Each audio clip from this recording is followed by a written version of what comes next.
ค่ะกราบสวัสดี FC ทั้งช่องของสงกรานต์นะคะมื้อนี้จะมาตามแนวทางตำล่าวของเซียนผาสุกนะคะพี่น้องตำล่าวของเซียนผาสุกในมื้อคืนนี้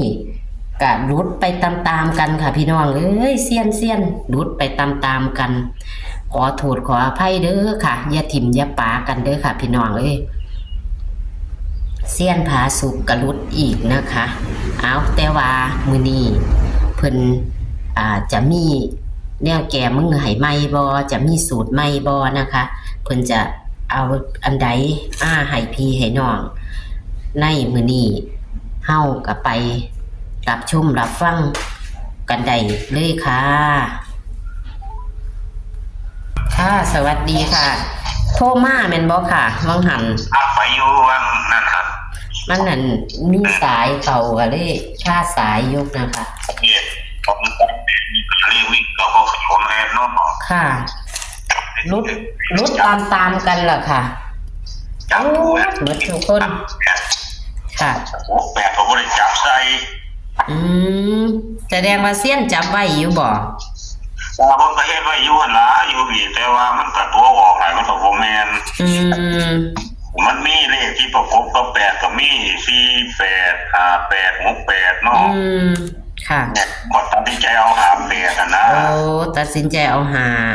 เพราะว่าเลขมันก็มีเลขวิ่งอยู่3ชุดที่ผมมาผสมกันอยู่นี่ผมก็เอาแอบฟังอยู่เลยเนาะค่ะเว้าอยู่ว่ามีผสมนะคะสูตรนึงน่ะวิ่งหาตัวเดียวโคโลมานั่นหามันขึ้นแต้มเป็น6ไปซื้อก็มันนี่นั่นน่ะหรือผมจะจับดักทางไว้ว่าเนื่องจากมันหามันเลื่อนมันจะต้องเป็น6ต้องเป็น68ผมก็เก็บไว้บนนั่นล่ะแอนเอ้ยบัดเอามาให้พันเอาว่าให้บ่ถือมันก็เท่ากับบ่รู้ว่ามันจะเป็นตัวใดเนาะก็เลยจับคิดว่ามันจะแม่นตัวนั้นผมเล่นใช้ตัวนี้เพราะว่าเลขวิ่งมันตัดมาแล้วนั้นมันก็เลยตัวแล้วมันบ่ถือกันละแอนเอ้ยค่ะเฮ็ดจังได๋ล่ะเฮาก็เป็นน้ำมันโอ้01บ่ถึง01ก็ต้องถือละอยู่ในระหว่าง20กว่าสูตรนี่ค่ะพอมันหลายสูตรคือต้องไปหาอาจารย์มัน20อาจารย์นั่นหลายอันนี้ค่ะบ่ถืออาจารย์นึงบ่ถือวันนี้เฮาเนาะวัดมาซื้อเลขที่อาจารย์เพิ่นริวรูดนั่นนะการผมก็จับผมมันรูดทันเดี๋ยวนี้ก็เอาไปละเนาะแอนเนาะของวันที่5เด้อค่ะเอาไม้คือเก่าล่ะเพราะว่าเสี้ยนถูกเสี้ยนรูดไปเบิดนี่เลยเบิดเลยไอ้ลูกเด่นเหลือของแอปนี่ล่ะผมบ่ให้ผมว่าผมขอปรับปรุงสูตรผมก่อนบ่เคยดูโดนปานนี้เนาะหลายหน้าเราก็เลยสงาผมขอเวลาจากอาทิตย์นึงว่าเด้อว่าบอกเขาทุกสายหั่นล่ะแต่ว่าก็มีผู้โทรมาขออยู่หั่นล่ะค่ะไปผมก็ย่านถ้าคนหลุดถ้าคนเสียเงินไหนเด้อกะเอาคือเก่าล่ะค่ะสิเฮ็ดจังไดเนาะมันก็เฮาก็เป็นแนวทางเนาะค่ะเพียมันเข้ามันก็สิเสียดายจังสินะมาอยู่น่ะแต่เลขพวกเขาก็เลขเขาก็จะหาวจะดอกแอปมันผิดทุกคนนั่นล่ะค่ะเขาโอ้ยใจเจ้าละไม่มันดีใจถ้าดีบ่ตั้งใจหลอกลวงโดยที่บ่ได้ตั้งใจมันก็มีความผิดคือเก่าล่ะเฮาก็บ่ได้ตั้งใจล่ะเนาะแนวทางเนาะค่ะแนวทางของเทวดาแม่เนาะแม่นค่ะจังไดก็ขอโทษคุณพ่อคุณแม่หลายๆเด้อกับผู้ใดคนจำที่ผมเคยเว้าไว้ถ้าซื้อเลขผมอย่าลืมขึ้นไว้จังน้อยๆกันนี่น้อยเนาะค่ะมันก็อาจจะโชคคือดอกก็ของมื้อนี้ก็คันผู้บ่มีโชคก็บ่คืนดอกแม่เลยบ่ค่ะมันสิอยู่กับดวงคือเก่าคือกันกับไทห้าวันล่ะได้ยินหลายเทื่อแต่เลขที่มันถือมาแม่นแม่นเฮาก็ยังบ่ซื้อนะฝันฮอดได้วันที่5เด้อค่ะวันที่5เป็นของวันพุธขอเสาร์เด้อที่จะปิดทั้งหลายก็ได้ที่8กับ9แดนเด้อ8กับ9ผมทีม0ที่ว่าเสียดายหลายได้0ผมย่าน0เดินต่อมาอีกอยู่เดียวนี้0กับมายาวค่ะกันละยาวใน0ของผมมันก็ยังบ่ทันหลุดแต่ว่าบ่เอาเพราะว่ามันเดินยาวเกินแล้วหลุดกับบ่เสียดายมันดอกซ้ำแล้วล่ะผมนี่0นี่เว้ากับคนนอนหน้าน่ะคนนอนหน้าเอิ้นกับอาค่ะสร้างมันมาตะลงเก่าหลายสร้างมันบ่เอาตัวเก่าเพิ่นว่ามันก็ให้0นี่แล้วแอบค่ะเอาจับคู่ค่ะจับคู่มี48 48 49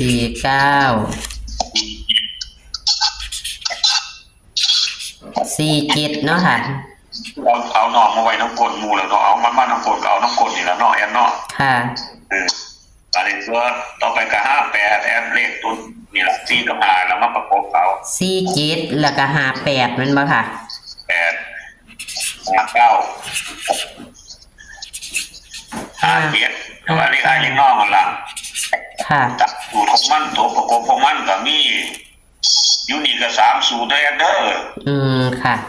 มันมีเลขวิ่งตัวนึงนั่น8กับ9นี่เขาก็บ่หลุดมาจากเทื่อคือกัน4กับ5ก็บ่ทันหลุดมาจากเทื่อนี่6กับ1ก็บ่ทันหลุดมาจากเทื่อแต่ว่าอยู่นี่ผมบ่ได้จับ6เดี๋ยวนี้จำทำลายมันเนาะใน3สูตรนี่เฮ็ดจังได๋มันก็ต้องเข้าแต่ว่ามันก็บ่เข้าบ่ได้เห็นบ่เมื่อกี้นี่มันหลุดมันเลื่อนไปเป็น6อันไหนค่ะแล้วก็เลยบ่ถือให้58ก็ขึ้น68เนาะขึ้นแต้มของเซียนบางอย่าง FC เพิ่นงงๆเนาะว่าเลขมาจากปีมันเป็นอันนี้มันมีเลขวิ่งตัวใดมาแน่นะค่ะมีจับให้แล้วนี่มีเลขวิ่ง8กับ9กับ4กับ5เด้อมีเอาตรงกันแน่ค่ะเลขวิ่ง2กับ7เขาก็บ่ทันหลุดจากเทื่อคือกันได้สิจับเป็น82ตัวนึงตัวกันแม่นบ่ค่ะ82กับ42เป็นตัวกัน82 42เป็นตัวกันบานิกาเอาเลข3ตัวเนี่ยค่ะ3ตัวมีเลขมุมนี่มาจากเลขสูตรที่6กับ1บ่ทันหลุดจากเทื่อคือกันเด้อจะต้องมา1ตัวผมเลยจับมาเป็นหลักร้อยเด้อค่ะเลข1ให้เอา6ไปใส่เด้อแต่ว่าผมจับเอา1มาเป็นหลักร้อยคือ147ตัว147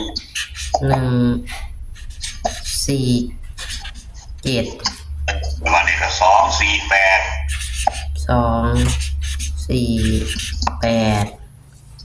แต่วันนี้ก็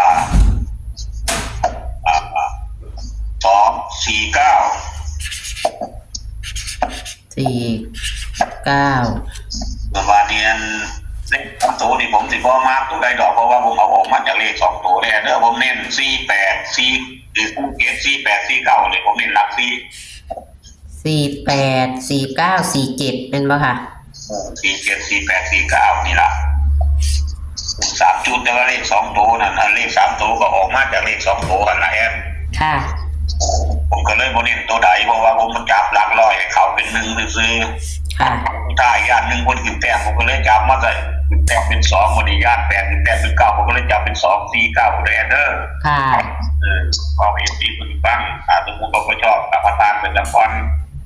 แต่ว่าตามทำลายเลขผมก็มักอยากขึ้นแต้มลงแต้มแล้วเนาะเนาะค่ะคือมื้อนี้นี่ก็มือคือนี่ก็8ก็เป็น68ผมมันก็จะเป็นแบบนั้นค่ะของคนดูแอปค่ะวิ่ง8กับ9เสมอกันดิเนาะค่ะกันบนล่างก็จับคู่48 49 47 58 59 57ตัวกัน82 42ตัวเน้น48 49 47เนาะตัวเน้นแล้วก็เลข3ตัว147 248 249ค่ะมันเป็น148แน่บ่แม่น248เอา148บ่ค่ะ148 249บ่หรือมันสิเป็น248ก็เป็นได้คือกันเพราะผมจับเป็น14นะเพราะว่าเป็นหยังที่คือมัก14ที่จริงน่ะผมอยากจับเป็น2ตัวแหละ14ก็ได้แต่ว่ามันจะหลายโพดผมเลยจับมาไว้ในนี้คุณพ่อคุณแม่ชอบ14ให้เอาเลยตัดออกนี่เลยเด้อตัดเอาอยู่นี่บัดนี้อัน248นี่ให้แก้เป็น148บ่ค่ะ148ซะหรือว่าเลข1นี่อยู่นำเลข3ตัวนั่นล่ะครับได้14ค่ะเขียนผิดก็ได้เขียนทับแล้วล่ะเขียนเป็นเลข1ทับละ1 ปีกับ1 7นี่สำคัญขนาดผมขึ้นฮอดคนอยู่ละ1 4นี่กับ1 7นี่ค่ะเพราะว่าอย่างที่มันในสูตรมันก็บ่ได้หลุดไปสายดอกมันอยู่ในนี่แต่ว่าเพิ่นยังบ่จำให้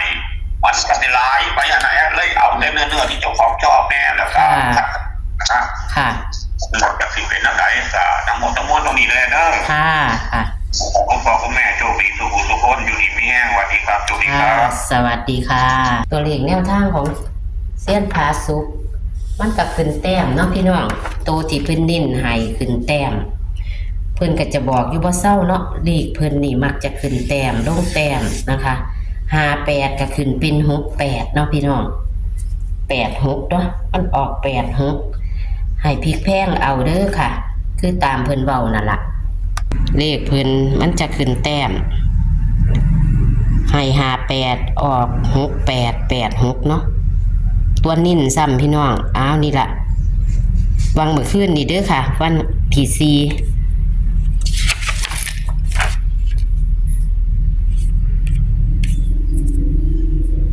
นี่ก็คือ